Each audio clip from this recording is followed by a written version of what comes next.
Peoples party NAB کے شکنجے سے نکل گئی، سندھ میں احتساب کا سارا حساب کتاب اپنے ہاتھ میں لے لیا، اپوزیشن نے زور کم لگایا، شور زیادہ مچایا، نیب اختیارات کی واپسی کے لیے اپوزیشن کو وفاق سے زیادہ اتفاق کی ضرورت ہے۔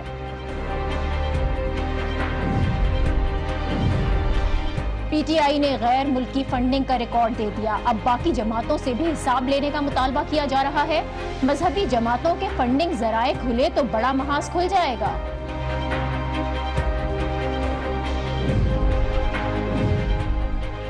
کراچی میں 30,000 بچے سڑکوں پر ہیں، 500 کے تحفظ کے لیے بننے والا اسٹریٹ چلڈرن پروٹیکشن سینٹر 7 سال بعد بھی مکمل نہ ہو سکا، 21 کروڑ خرچ کر کے صرف ڈھانچہ کھڑا کر دیا گیا۔ اور پاکستان کے اکثریتی عوام وزیر اعظم کا استعفیٰ چاہتے ہیں، لیکن کتنے فیصد پاناما کیس کو سمجھتے ہیں، بتائیں گے آج کے پروگرام میں۔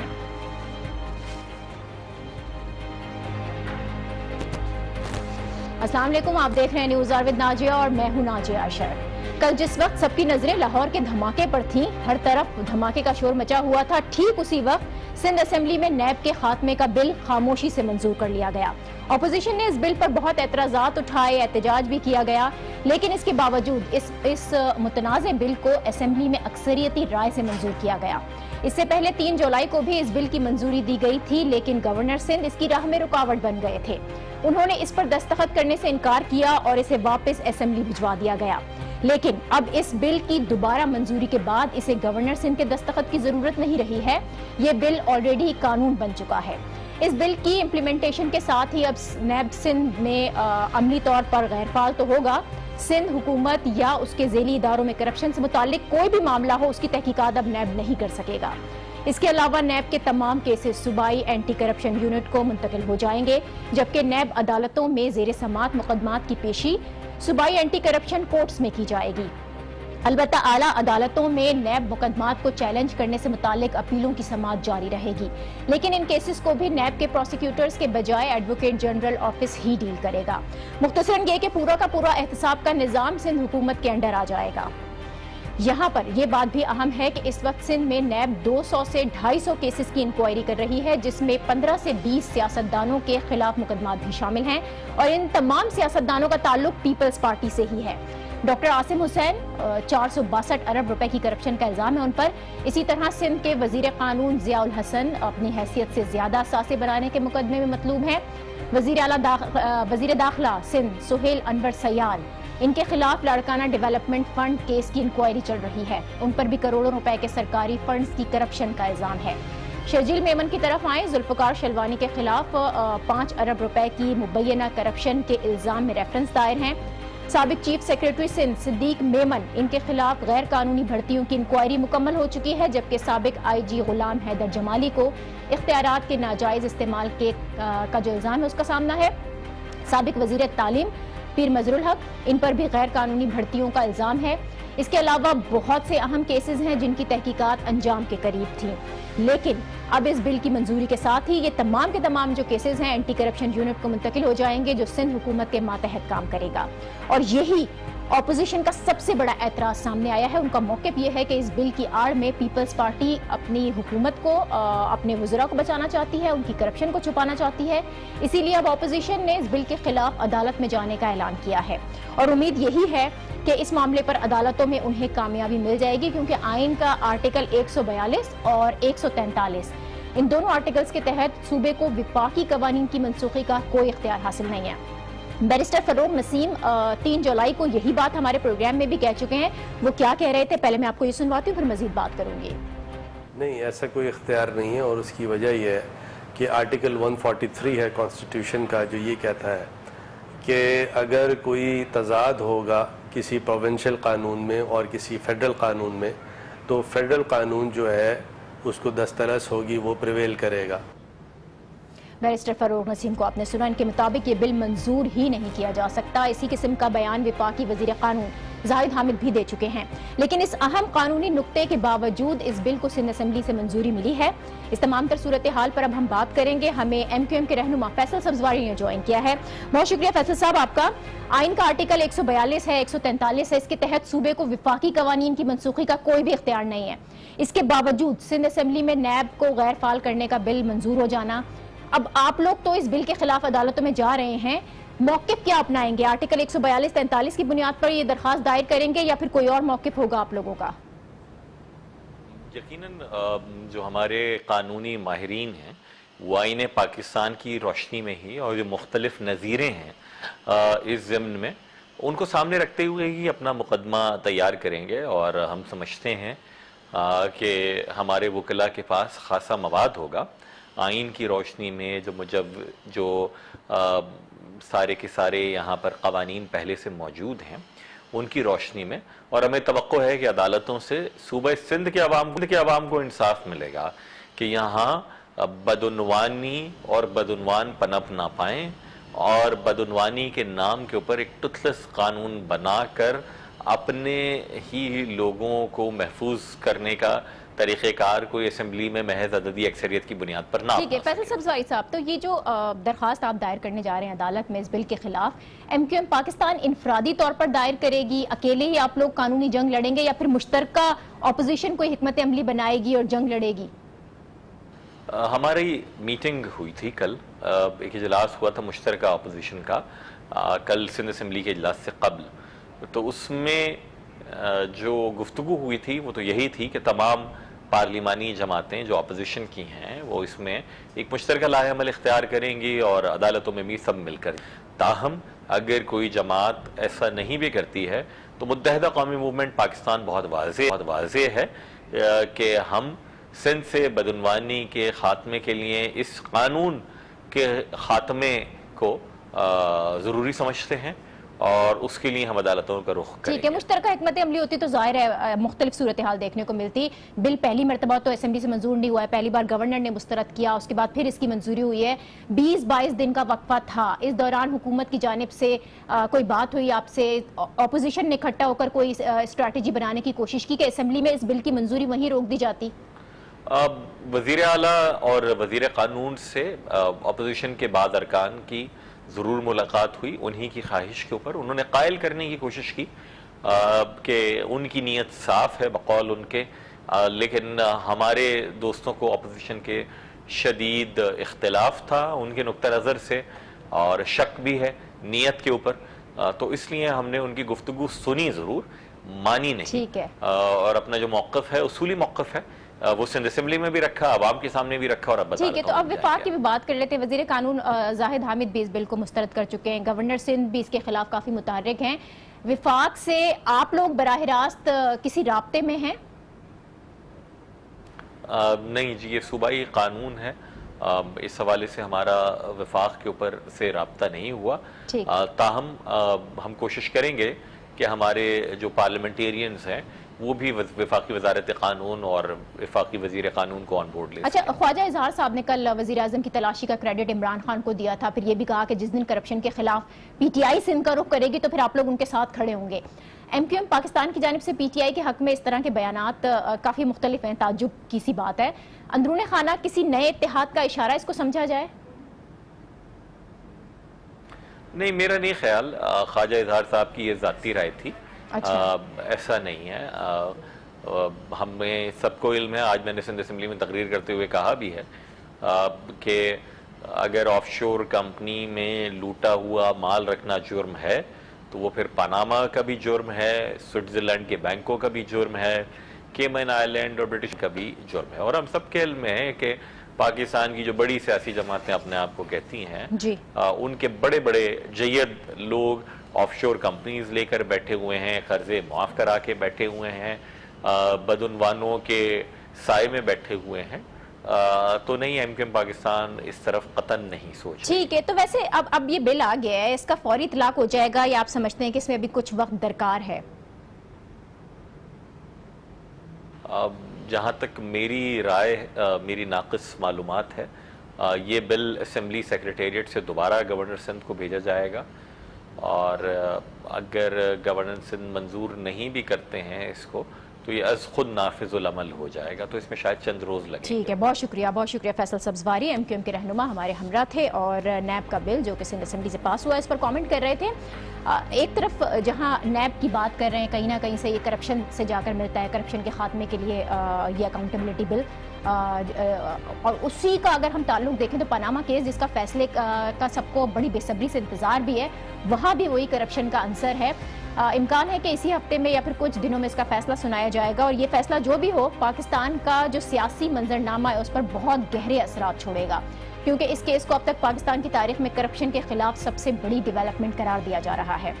یہ وہ کیس ہے جس نے حکمران خاندان کو قانون کے کٹہرے میں لا کر کھڑا کیا ہے۔ وزیر اعظم کو خود اس کیس میں پیشیاں بھگتنا پڑی اور مسلسل 1 سال سے یہ کیس حکومت کے لیے مشکلات کھڑی کیے ہوئے ہے۔ میڈیا روزانہ کی بنیاد پر اس کی کوریج بھی کرتا رہا ہے، اور جتنی اس کیس کی کوریج کی گئی اس حساب سے تو عوام میں اس کیس کو لے کر کافی شعور ہونا چاہیے، لیکن پاکستانی تاریخ کے اس اہم ترین کیس سے متعلق ہمارے عوام کتنا جانتے ہیں یہ ہم نے جاننے کی کوشش کی، اور مختلف شہروں میں اپنے نمائندے بھیجے اور لوگوں سے یہ پوچھا ہے کہ وہ پاناما کیس سے متعلق کتنا جانتے ہیں، ان کے کیا جواب تھے، آپ خود سنیے۔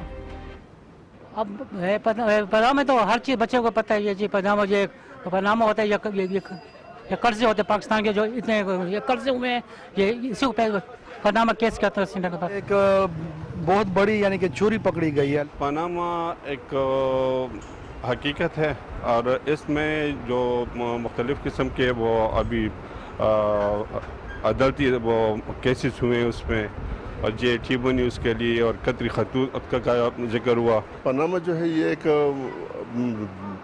چوروں والا کیس ہے۔ پاناما تو ایسے کیس ہے کہ پہلے تو ہماری پاکستانی عوام کو تو پتہ ہی نہیں تھا کہ پاناما ہے کیا چیز، لیکن ابھی پتہ چلے کہ جتنے ہماری پاکستان کی مطلب جتنے بڑے ہیں جو وزیر اعظم ہیں یا صدر ہے وغیرہ، جتنے آئے جتنے گئے، یہ سبوں نے پاکستان کی مطلب بیڑا غرق کر کے انہوں نے سارے پاکستان کی عوام کی لوٹی اور رقم اٹھا کے باہر بینکوں میں جمع کی۔ الیگیشن یہی ہے کہ وہ کرپشن ہے، اور انہوں نے جو اپنی دولت بنائی ہے وہ وائٹ منی سے نہیں بنائی۔ جتنے بھی ہے نا یہ سارا بوگس ہے، پاناما کیس ہی بوگس ہے۔ ہمیں کچھ خاص علم نہیں۔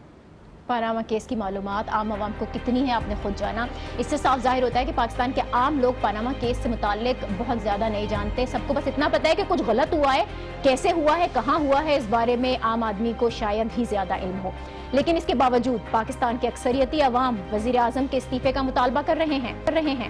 گیلپ کا حالیہ سروے آیا ہے اور اس سروے کے مطابق 51% پاکستانی سمجھتے ہیں کہ وزیر اعظم کو مستعفی ہو جانا چاہیے، جبکہ 49% ان کے ڈٹے رہنے کے حق میں ہیں۔ 59% پاکستانی وزیر اعلیٰ پنجاب شہباز شریف کو وزیر اعظم نواز شریف کا متبادل سمجھتے ہیں، یعنی بس ایک ماحول بن گیا ہے، عام کیس سے متعلق کچھ جانے یا نہیں، وزیر اعظم کے استعفے سے متعلق اپوزیشن کے مطالبے کے حق میں ضرور آ گئے ہیں۔ اسی کے ساتھ یہاں پر ایک بریک لیتے ہیں، اور اس بریک کے بعد کچھ اور اہم خبریں ہیں جن کو شامل کریں گے اور اس پر تبصرہ بھی ہوگا۔ دیکھتے رہیے News Hour with Najia.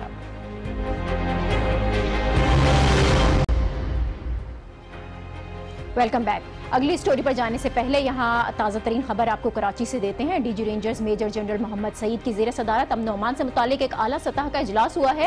D G rangers نے پولیس پر حملوں میں ملوث دہشت گردوں کی نشاندہی کرنے والوں کے لیے 1 کروڑ روپے انعام کا بھی اعلان کیا ہے۔ اس اجلاس سے متعلق تفصیلات جانیں گے، آج نیوز کے نمائندے سعود بن مرتضیٰ ٹیلی فون لائن پر موجود ہیں۔ بہت شکریہ سعود۔ یہ ڈی جی رینجرز سندھ کی زیر صدارت امن و امان سے متعلق جو اجلاس ہوا ہے اس میں کیا کیا فیصلے کیے گئے ہیں؟ جی بالکل، کراچی میں اور ملک بھر میں جو حالیہ دہشت گردی کی وارداتیں ہوئی ہیں اس کے بعد رینجرز ہیڈ کوارٹر میں ڈی جی رینجرز کی صدارت میں ایک اعلیٰ سطح اجلاس ہوا، جس میں کراچی پولیس چیف، آئی جی سندھ سمیت اس کے علاوہ حساس اداروں کے نمائندوں نے شرکت کی ہے۔ اجلاس میں جو خصوصاً کراچی میں امن و امان، اس کے ساتھ ساتھ پولیس کی جو حالیہ ٹارگٹ کلنگ کا جو تسلسل سے جو واقعات شروع ہوئے اس پہ جو ہے تفصیلی جائزہ لیا گیا ہے، جس میں ڈی جی رینجرز کی جانب سے جو ہے پولیس کی ٹارگٹ کلنگ میں جو دہشت گرد ملوث ہیں ان کے حوالے سے جو ہے کسی بھی قسم کی معلومات دینے والے کے لیے جو 1 کروڑ روپے انعام کا اعلان کیا گیا، اور اس میں کہا گیا کہ اس کا نام جو ہے سیدھا رات میں رکھا جائے گا، جبکہ اجلاس میں جو ہے قانون نافذ کرنے والے اداروں کے جو جوائنٹ آپریشنز ہیں ان پہ ان کی جو حکمت عملی طے کی گئی ہے، تاکہ جو ہے کراچی کا امن جو ہے مکمل طور پہ جو ہے بحال۔ बहुत शुक्रिया सऊद, हमें कराची में होने वाले अमन अमान के इजलास से मुतालिक तफसीलात से आगाह कर रहे थे। अब हम अपनी स्टोरी पर चलते हैं और बात करेंगे जो सियासी जमातें उनकी फ़ॉरेन फंडिंग की। एक लंबे अरसे से PTI पर फ़ॉरेन फंडिंग का इल्ज़ाम लग रहा था, उनके हरीफ उन पर बाहर से फंड्स लेने का इल्ज़ाम लगा रहे थे और ये मामला बहुत लंबे अरसे से सुप्रीम कोर्ट में ज़ेर समाअत है। अब PTI दावा ये कर रही है कि उन्होंने तो अपना जो तमाम तर फंडिंग्स का रिकॉर्ड था वो सुप्रीम कोर्ट में जमा करा दिया है, लेकिन जो दूसरी जमात वो भी अपनी फंडिंग्स का रिकॉर्ड पेश करें। तमाम सियासी जमातों की स्क्रूटनी की जाए और इस सिलसिले में कल फवाद चौधरी ने काफ़ी लंबी चौड़ी प्रेस कॉन्फ्रेंस भी की और तमाम जमातों खुसूसन मजहबी जमातों की फंड्स की स्क्रूटनी का मुतालबा किया। उन्होंने इंटेलिजेंस एजेंसीज पर जोर दिया है कि वो इन तमाम जमातों के फंडिंग्स के ज़राए का पता लगाएं, क्योंकि बहुत सी मजहबी जमातें लिबिया, सऊदी अरब से फंड्स लेती हैं और उनका इशारा बज़ाहिर JUIF की तरफ था। लेकिन अगर इस मुतालबे को मान भी लिया जाए तो इसकी जद में बहुत सी मजहबी जमातें आ सकती हैं, क्योंकि सियासी जमातों की गैर मुल्की फंडिंग पर पाबंदी है। और इस हवाले से जस्टिस उमर अता बंदियाल के रिमार्क्स भी मौजूद हैं, जिसमें उन्होंने वाज़ेह अल्फाज में कहा था कि गैर मुल्की कंपनी किसी सियासी जमात को फंड नहीं दे सकती। इसके अलावा फॉरेन कॉन्स्टिट्यूशन एक्ट 2015 भी यहाँ मौजूद है। इंतखाबी इस्लाहात से मुतालिक कायम पार्लिमानी कमेटी भी इस हवाले से अपनी सिफारिशात पेश कर चुकी है, जिसके मुताबिक अगर हुकूमत समझती है कि किसी सियासी जमात को बाहर से फंडिंग हो रही है और वो मुल्क की सलामती के लिए ख़तरा है तो वो ये मामला सुप्रीम कोर्ट को रेफर करेगी, जिसके नतीजे में गैर मुल्की हुकूमत, सियासी जमात या गैर मुल्की शहरियों से फंडिंग लेने वाली जमात के मेंबरान नाअहल हो जाएंगे। अगर मुकदमे के दौरान कोई रुकने जमात से इस्तीफ़ा दे देता है तो वो नाअहल नहीं होगा। ये सिफारिशात इंतखाबी इस्लाहात के लिए कायम पार्लिमानी कमेटी में रखी गई थी, जिस पर बज़ाहिर तो सब मुत्तफिक थे और अब इन तमाम जमातों की फंडिंग की स्क्रूटनी का ये मुतालबा सामने आया है, जो वक्त की ज़रूरत भी है। लेकिन कितना काबिल अमल है ये मुतालबा और अगर इस पर अमल होता है तो फिर क्या होगा, इस पर हम बात करेंगे। सीनियर तज्ज़ियाकार आमिर राना साहब ने हमें ज्वाइन किया है। बहुत शुक्रिया आमिर साहब आपका। PTI ने तो खुलकर मजहबी जमातों के फंड्स की स्क्रूटनी का मुतालबा किया है। वो जो मुतालबा कर रहे हैं, पूछ रहे हैं बार बार कि कौन कौन सी मजहबी जमातें हैं जिनको बाहर से फंडिंग हो रही है। आप इस मुतालबे को किस तरह से देखते हैं और क्या ये मुमकिन है कि इंटेलिजेंस एजेंसीज मजहबी जमातों के फंड्स की तहकीकात करें? देखिए, मजहबी जमातों के अलावा वो तो तमाम जमातों का होना चाहिए और मेरा ख्याल है कि इसका एक सियासी पस मंज़र है कि PTI ने मुतालबा क्यों किया है कि क्यों मजहबी जमातों की होनी चाहिए। यकीनन मजहबी जमातें जो हैं उनके बाहर कई तरह के सोर्सेज हैं। वो हमें पता है कि बाहर जो एक्सपैक्ट पाकिस्तानी हैं जिस तरीके से दूसरी सियासी जमातों को करते हैं, ऐसे ही मजहबी सियासी जमातों को भी फंडिंग करते हैं। और इस तरीके से हो सकता है कि कुछ जो इन्फ्लुएंशियल जो लीडर हैं ख़ास तौर के ऊपर हमारे गल्फ़ कंट्रीज़ के अंदर, वो भी कुछ मजहबी जमातों को सपोर्ट करते हैं। मेरे ख्याल में इससे ज़्यादा अहम मसला ये है कि जो दहशत गर्दों की कोई फंडिंग तो पाकिस्तान में नहीं हो रही, उसको एड्रेस करना चाहिए ना सिर्फ PTI को बल्कि तमाम सियासी जमातों को। और वो ग्रुप जो एक्सट्रीमिस्ट एक्टिविटीज़ के अंदर पाकिस्तान के अंदर इन्वॉल्व हैं, खा वो मजहबी हैं, मजहबी जमातों से ताल्लुक़ है, तो उनके ऊपर ज़्यादा फोकस होना चाहिए। अदरवाइज़ तो ये समझा जाएगा कि ख़ास पोलिटिकल कॉन्टेक्स्ट के अंदर ये बात की गई है। ठीक है, तमाम जमातें, तमाम ग्रुप का होना चाहिए अगर होना चाहिए तो। और ये मुतालबा तो नेशनल एक्शन प्लान में भी शामिल था, क्योंकि इसमें दहशत गर्दों की बाहर से आने वाली फंडिंग को रोकना शामिल है। अब ये फंडिंग बराह रास्त तो उन तक नहीं पहुंचती, मुख्तलिफ जराए होते हैं इसके। मुश्किल है क्या इसके अंदर? हाँ, देखिए एक सियासत नहीं किया उसको उससे गड़बड़ नहीं करना चाहिए, लेकिन हाँ ये भी ज़रूरी है कि तमाम जमातें, खा वो सियासी हैं, मजहबी हैं, मेन स्ट्रीम हैं, लेफ्ट की हैं, राइट की हैं, वो यकीनन उनके सोर्स ऑफ इनकम पता होने चाहिए। और हमारे इल्म के अंदर है कि ये जो पॉलिटिकल पार्टीज एक्ट के अंदर ये उनकी कानूनी जिम्मेदारी भी है कि वो इलेक्शन कमीशन के अंदर अपने ज़राए आमदनी को जमा करवाएं। अगर कोई पार्टी वो ऐसे एविडेंस नहीं जमा करवाती और उसे अवॉइड करती है तो यकीनन इलेक्शन कमीशन को और जो मुतल्लिका जो हमारे आईनी और कानूनी फोरम है उनको एक्शन लेना चाहिए। और ये अगर इस तनाजुर में देखें तो ये मसला बुनियादी तौर के ऊपर कानून की अमलदारी का है, बजाय इसके कि कहा जाए कि असरे नो से कोई एक प्रोसेस को इनिशिएट किया जाए। इनकम की आप बात करें, यकीनन वो पता होनी चाहिए और उसमें फॉरेन फंडिंग साबित हो जाती है तो ऐसे में अवामी नुमाइंदों के साथ पार्टी पर भी तो प्रॉब्लम आ सकती है। ये इशू सियासी और मजहबी जमातों दोनों के लिए तो मुश्किलात खड़े करेगा। फिर आना चाहिए। अगर पाकिस्तान के अंदर आप रूल ऑफ लॉ चाहते हैं तो कोई भी पार्टी हो A B C D, तो अगर उसकी या उस इन्वॉल्वमेंट बराह रास्त है सियासी क़यादत की सतह के ऊपर, तो पार्टी को यकीनन उसको फेस करना चाहिए कानून को। अगर किसी पार्टी में कोई फ़र्द या इन्वॉल्व है इसके अंदर, तो उसको यकीनन उसके ऊपर सैंक्शंस होनी चाहिए। इसके अंदर तो दो राय नहीं होनी चाहिए। कानून की अलमदारी के ऊपर, रूल ऑफ लॉ के ऊपर तो और रियासती इदारों को कोई कंप्रोमाइज़ करना चाहिए। और यही वजह है कि जो एहतसाब का एक सिलसिला है वो चल रहा है। यहाँ पर अवामी नुमाइंदे एक दूसरे को इस दायरे में लाने का तो मुतालबा कर रहे हैं।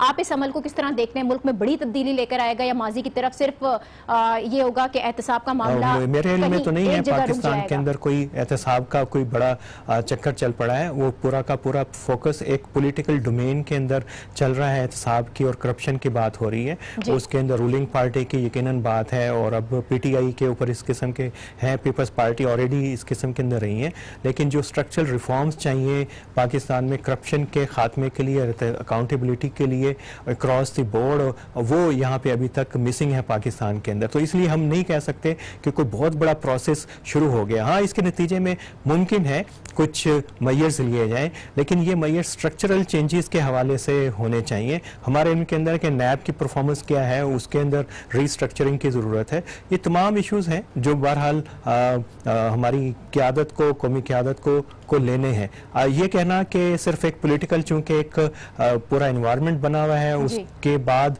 कोई बहुत बड़ी तब्दीली आ जाएगी, मेरा ख्याल है कि इश्यूज की आप बात कर रहे हैं, आपने सारे इश्यूज यहाँ पर बयान किए हैं। इसमें नेशनल एक्शन प्लान भी आता है। आप समझते हैं कि उस पर अमल हो सका है और जितनी भी कारकर्दगी इस नहीं, मैं बिल्कुल मुतमईन नहीं हूँ। अगर मेरी ज़ाती राय अगर आप जानना चाहते हैं, नेशनल एक्शन प्लान के ऊपर उसकी रूह के मुताबिक अमल हुआ ही नहीं है। बुनियादी तौर के ऊपर इसको एक डस्टबिन बना दिया गया है। नेक्टा को खास तौर के ऊपर जो भी नेशनल एक्शन प्लान की जो भी शिक है, अगर वो देखते हैं कि अगर इस पे अमल नहीं हो रहा तो उसको नेक्टा के जिम्मे दे देते हैं। मेरा ख्याल है कि इसके अंदर के कप्तान का ज़्यादा हाथ है, जिन्होंने खुद जिम्मेदारी ली थी जब नेशनल एक्शन प्लान बन रहा था कि वो इसको चलाएंगे। और हालांकि उस वक्त भी तजवीज़ किया गया था कि इसका कप्तान जो है प्राइम मिनिस्टर को होना चाहिए और प्राइम मिनिस्टर सेक्रेटेरिएट से इसको नेशनल एक्शन प्लान की इम्प्लीमेंटेशन को देखना चाहिए। उसके साथ मुमकिन था कि आप एक पार्लियामेंट्री ओवरसाइट बनाई जाती, कमेटी बनाई जाती जो नेशनल एक्शन प्लान के मुख्तलिफ नुकात का जायजा लेती। लेकिन जिस तरीके से इसको डील किया गया इंटीरियर मिनिस्ट्री की तरफ से और नेक्टा को एक डस्टबिन के तौर पे यूज़ किया गया, उसमें कोई भी कहीं भी पेशरफ नहीं हुई। अगर आप इनसे कहेंगे तो ये आपको कुछ डॉक्यूमेंट फाइलें तो दिखा सकते हैं, लेकिन उसका असर, कोई इम्प्लीमेंटेशन आपको कहीं पाकिस्तान में नज़र नहीं आएगी। अभी भी मेरा ख्याल है कि ज़रूरत है कि इसको सेक्रेटेरिएट में के अंडर लाने की ज़रूरत है, एक पार्लियामेंट्री ओवरसाइट की इसके ऊपर ज़रूरत है। और ये जो ब्यूरोक्रेटिक लेयर्स हैं इसके इम्प्लीमेंटेशन के हवाले से, खा वो नासिर जंजुआ साहब की कमेटी हो या नेक्टा हो, उनके रोल को इसकी इम्प्लीमेंटेशन में मिनिमाइज करने की ज़रूरत है। और इन इदारों की जो जिम्मेदारी है, बुनियादी जिम्मेदारी है, नेक्टा की जो कोऑर्डिनेशन की जिम्मेदारी है, जिसकी वजह से हम देखते हैं कि एकदम से स्पेस बनता है और टेररिस्ट जो है दोबारा से अटैक कर देते हैं, तो उसको अपनी जिम्मेदारी निभानी चाहिए, बजाय इसके कि वो टास्क एक ऐसी इमेच्योर और अनकम्पिटेंट बॉडी को दे दी जाए। आमिर राना साहब सीनियर तज्जियाकार हमारे हमरा थे। इदारों की जो जिम्मेदारी है वो इदारों को पूरी करनी होगी। इसी के साथ अब यहाँ पर एक ब्रेक लेते हैं और इस ब्रेक के बाद बात होगी स्ट्रीट चिल्ड्रन की। देखते रहिए news hour with Nazia. Welcome back. Pakistan में तकरीबन 15 लाख के करीब बच्चे घरों से बाहर हैं, जिनमें से 30,000 के करीब सिर्फ कराची की सड़कों पर हैं। ये बच्चे सड़कों पर ही रहते हैं, फुटपाथ पर ही सोते हैं, जिनके तहफ़्फ़ुज़ का कोई इंतज़ाम नहीं। इसीलिए एक अंदाजे के मुताबिक 63% स्ट्रीट चिल्ड्रन जिनसी ज़्यादती का निशाना बन जाते हैं।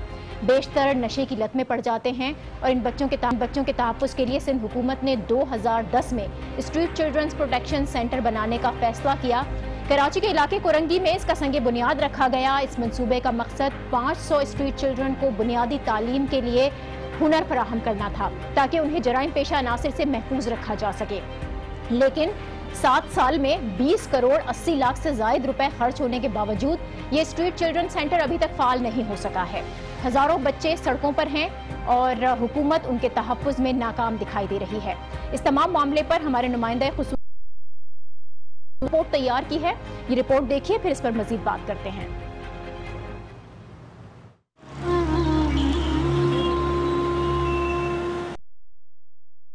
भीख मांगते, चौराहों पर रोजी कमाते या फिर कचरा चुनते, ये भी वो फूल हैं जिन्हें माएं कभी गर्म हवाओं से भी बचाती होंगी।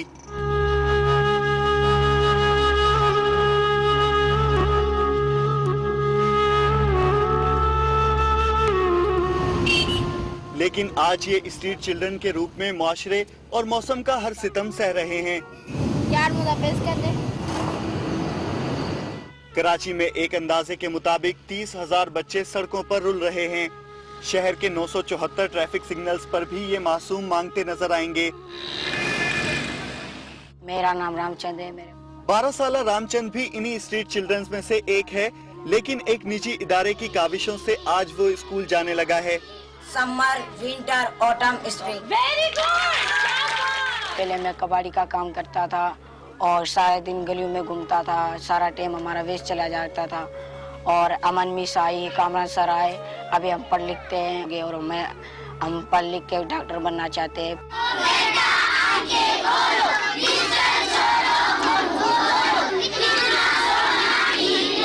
इन बेसहारा बच्चों को तालीम के जेवर से आरास्ता करने का सेहरा इनिशिएटर ह्यूमन डेवलपमेंट फाउंडेशन के सर जाता है, जिसकी कोशिशों से आजम बस्ती के मंदिर में कायम ये स्कूल इनको तालीम दे रहा है जिनका कोई नहीं। इन बदनसीबों को ना कोई मम्मी या पापा स्कूल छोड़ने आते हैं और ना लेने। हम 384 बच्चों को गैर रस्मी तालीम दे पाए हैं और हमारे 3 स्ट्रीट स्कूल चलते हैं और उनको बर्थ रजिस्ट्रेशन सर्टिफिकेट, उनकी फैमिली से रीइंटीग्रेशन और उन बच्चों को गवर्नमेंट स्कूल में दाखिल कराना हमारे मोबाइल चाइल्ड प्रोटेक्शन यूनिट से फंक्शन है। अक़वाम मुत्तहिदा की एक रिपोर्ट के मुताबिक पाकिस्तान में 15 लाख से ज़ायद बच्चे सड़कों पर जिंदगी गुजारने पर मजबूर हैं। एक मोहतात अंदाजे के मुताबिक सिर्फ कराची शहर में 30,000 से ज़ायद स्ट्रीट चिल्ड्रंस मौजूद हैं जो तहफ़्फ़ुज़ के मुंतज़िर हैं। एक निजी इदारा 384 बच्चों को तहफ़्फ़ुज़ फराहम कर रहा है और उनकी तालीम का इंतज़ाम कर रहा है, लेकिन हुकूमत की जानिब से अभी तक कोई संजीदा इक़दामात नहीं किए गए। मुख्तलिफ तहकीकी अंदाजों के मुताबिक सड़क पर रहने वाले 63% बच्चे जिनसी ज्यादती का शिकार हो जाते हैं। ये मुख्तलिफ इक़साम के नशे की लत में भी पड़ जाते हैं, जिसके बायस एड्स और हेपेटाइटिस समेत खतरनाक बीमारियों का शिकार हो जाते हैं।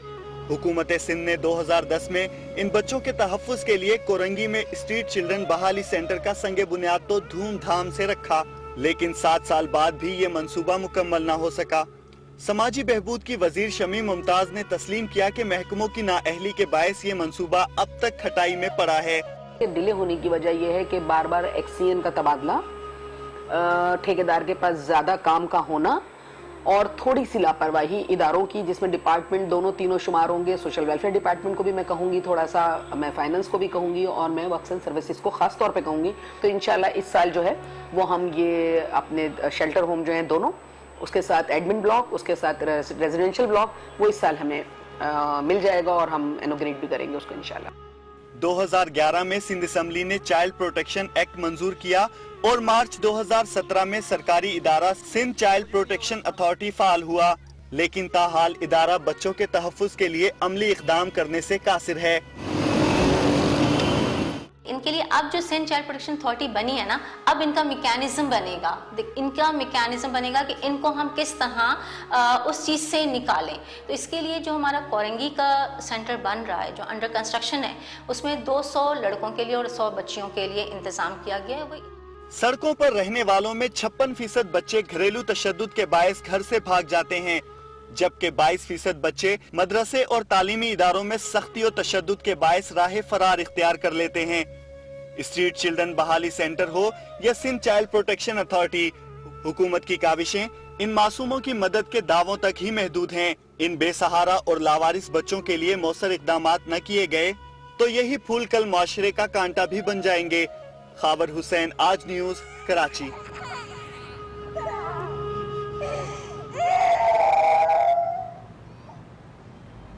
सड़कों पर घूमते इन बच्चों से मुतालिक की रिपोर्ट आपने देखी। फलाही इदारे बेघर बच्चों के तहफ़्फ़ुज़ के लिए कोशां हैं, लेकिन हुकूमती कोशिशें इस सिलसिले में ना होने के बराबर हैं। इसी पर बात करेंगे, हमारे नुमाइंदा खुसूसी खावर हुसैन हमारे साथ हैं। खावर, बहुत ही तकलीफ़देह ये रिपोर्ट थी जो आपने बनाई है। इन बच्चों से मिले होंगे आप, जाकर मुख्तलिफ इलाकों का सर्वे किया होगा, किन मसाइल से ये गुजर रहे हैं वो तो आपने अपनी रिपोर्ट में बताया, लेकिन हुकूमत को जब पता है कि इदारों की नाअहली है, इदारे सही तौर पर अपना काम नहीं करे, उसके बावजूद कोई एक्शन क्यों नहीं लिया जा रहा? नाजिया, जैसे कि रिपोर्ट आपने देखी उसमें बताया गया कि तकरीबन इस शहर में 974 सिग्नल्स हैं। आप भी इन्हीं सिग्नल से गुजरती होंगी, आप देखती होंगी कि हर सिग्नल पर तकरीबन 20 से 25 बच्चे डिफरेंट जो रोड्स हैं उनकी जो सिमतें हैं वहाँ पर खड़े हुए होते हैं, और जिस तरफ से भी गाड़ी आके वहाँ सिग्नल पर रुकती है वो फ़ौरन से आके आपकी गाड़ी पर वाइपर मारना शुरू कर देते हैं, भीख मांगना शुरू कर देते हैं। इसी तरह से आप मुख्तलिफ इलाकों में जब आप दुकानों पर जाएंगे तो वहाँ पर मजदूरी करते हुए बच्चे आपको नज़र आएंगे। आप मुख्तलिफ अगर बस्तियों में जाएंगे तो वहाँ पर आवारा गर्दी करते हुए सड़कों पर। तो इनको 3 हिस्सों में जो है वो तकसीम किया गया है स्ट्रीट चिल्ड्रन। एक वो बच्चे हैं जिनके वालिदैन मौजूद हैं, उनके घर मौजूद हैं, और लेकिन वो सड़कों पर होते हैं किसी मजबूरी के तहत, वो बच्चे जो दुकानों पर काम करते हैं, और तीसरे वो बच्चे जिनके घर बार नहीं है और वो सड़कों पर हैं। ये खुशकिस्मती है कि इन बच्चों की तादाद हमारे शहर में कराची में कम है, जो बच्चे सड़कों पर ही रात को सोते हैं, बहुत कम तादाद है ऐसे बच्चों की। लेकिन अगर हम उसको कम भी कहें, 30,000 बच्चे हैं, 30,000 बच्चे सड़कों पर सो रहे हैं हमारे यहाँ, और उसमें से 500 के लिए इंतज़ाम किया गया कि वो 500 बच्चे चाइल्ड प्रोटेक्शन सेंटर के अंदर रह सकें, और उसको भी 7 साल लग गए, वो कंप्लीट नहीं हो सका है। तो बाकी बच्चे कहाँ जाएंगे? 2011 में सिंध, बदकिस्मती देखिए कि 2011 में सिंध असम्बली ने चाइल्ड प्रोटेक्शन एक्ट मंजूर किया, लेकिन उस पर भी आज तक अमल दरामद नहीं हुआ। अब 2017 के मार्च में जो है वो चाइल्ड प्रोटेक्शन अथॉरिटी जो है उसका क़याम वजूद में आया, और वो लेकिन अभी तक उसने अमली तौर पर कोई कदम नहीं उठाया। अभी तक जो है एक दफ्तर खरीदा गया है बहादराबाद में, लेकिन वो भी फाल नहीं हुआ है अभी तक पूरी तरह से कि वो बच्चों को। जब हम वहाँ पहुंचे और हमने पूछा कि आप लोग क्या कर रहे हैं, तो उन्होंने कहा कि अभी हम जो है कोई मैकेनिज्म तैयार कर रहे हैं कि किस तरह से इन बच्चों को, ये मैकेनिज्म बड़े सालों से तैयार हो रहा है। जो बिल्डिंग भी दिखाई है चाइल्ड प्रोटेक्शन सेंटर की, उस बिल्डिंग के ऊपर 21 करोड़ रुपए खर्च हो गए, और वो सिर्फ एक ढांचा खड़ा करके छोड़ा हुआ है, अभी तक कंप्लीट क्यों नहीं हो सकी है? इसलिए उस पर इतने पैसे लगे क्योंकि वो बार बार जो है उसके जो है वो एक्सचेंज तब्दील होते रहे, उसके ठेकेदार तब्दील होते रहे, और उसकी डिले होने की वजह से, ताकि वो पैसे बढ़ते जाएं, और जितना ताखीर होती रहेगी वो हर साल के बजट में उसके लिए एक्स्ट्रा पैसे रखे जाएंगे। इसमें करप्शन का अंसर कितना नजर बिल्कुल आता है? 100% उसमें करप्शन का अंसर मौजूद है। जब हमारी वजीर जो वजीर थी उनसे बात हुई शमी मुमताज साहिबा से, तो उनका ये कहना था कि उन्होंने एतराफ़ किया कि तीनों इदारों की इसमें गफलत है, और उन्होंने कहा कि अब जब से मैंने ये कलमदान संभाला है तो मैं इसको संजीदगी से देख रही हूँ। इससे पहले जो वज़रा थे या जो सेक्रेटरीज थे या जो भी अमला यहाँ पर मौजूद था, उन्होंने कोई संजीदगी से इस पर जो है वो कदम नहीं उठाया, और जिसकी वजह से ये ताख़ीर का शिकार हुआ। बहुत शुक्रिया। ख़ावर हुसैन हमारे हमरा थे, नुमाइंदे खुसूसी। और ये बच्चे हमारे बच्चे हैं, हमारा मुस्तकबिल हैं। सिंध हुकूमत को चाहिए कि सड़कों पर रहने वाले इन बच्चों की रिहाइश का फौरी तौर पर बंदोबस्त किया जाए, और वो इदारे जो अपना काम पूरा नहीं कर रहे, जहाँ नाअहली है, जहाँ पर करप्शन नज़र आता है, उनके खिलाफ फौरी तौर पर एक्शन लिया जाए। इसी के साथ आज के इस प्रोग्राम से दीजिए मुझे इजाज़त। कल आपसे फिर मुलाकात होगी। अल्लाह हाफ़िज़।